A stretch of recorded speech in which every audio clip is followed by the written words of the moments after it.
राधे राधे आप सभी को। आप सभी का बहुत बहुत स्वागत है कृष्णा भक्ति चैनल पर।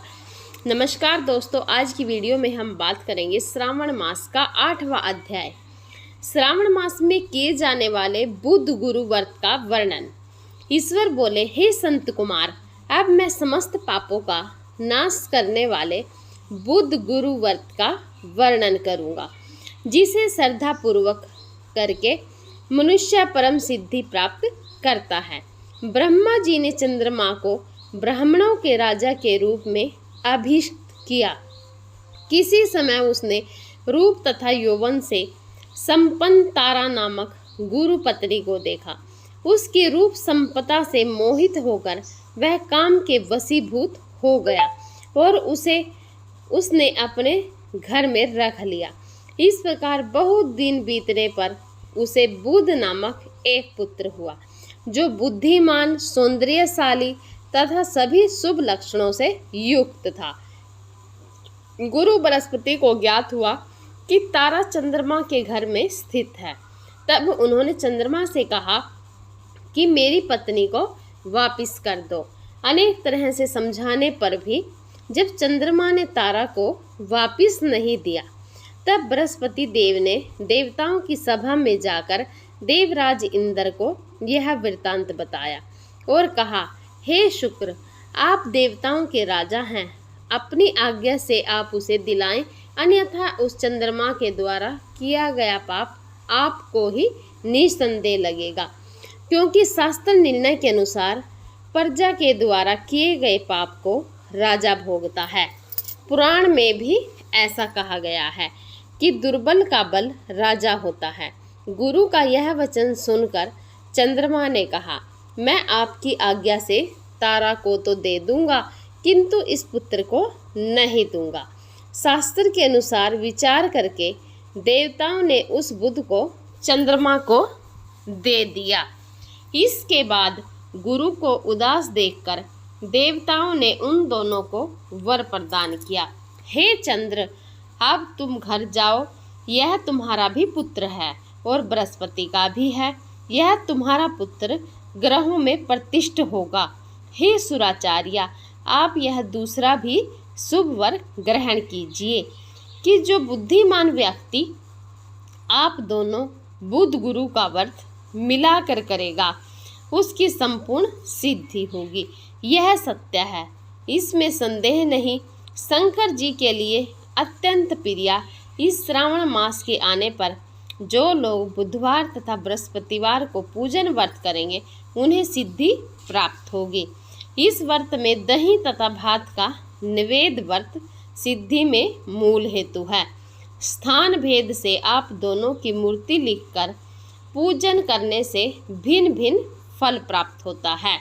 यदि कोई हिंडोले के ऊपर स्थान पर आप दोनों की मूर्ति लिखकर पूजन करे, तो वह शरण गुण संपन्न तथा दीर्घायु पुत्र करेगा।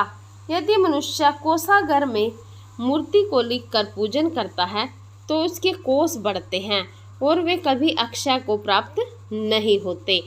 इसी प्रकार पाकल्या में पूजन करने से पाक वृद्धि और देवालय में पूजन करने से उनकी कृपा प्राप्त होती है। शय्यागार में लिखकर पूजन करने से स्त्री का वियोग कभी नहीं होता है।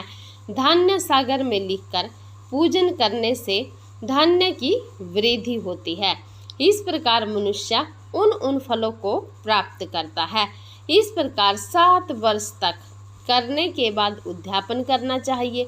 उद्यापन से पहले अधिवासन करके रात्रि में जागरण करना चाहिए। स्वर्ण के प्रतिमा बनाकर विधि पूर्वक 16 उपचारों से पूजन करने के पश्चात तिल, घृत, चारु और अपामार्ग तथा अश्वरत्या से युक्त समधियों से होम करना चाहिए।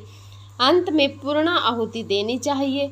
उसके बाद मामा व भांजे को प्रयत्न पूर्वक भोजन कराना चाहिए। इसके बाद ब्राह्मणों को तथा अन्य लोगों को भी भोजन कराना चाहिए। स्वयं भी भोजन करना चाहिए। इस विधि से 7 वर्ष तक करने पर मनुष्य सभी मनोरथों को प्राप्त कर लेता है।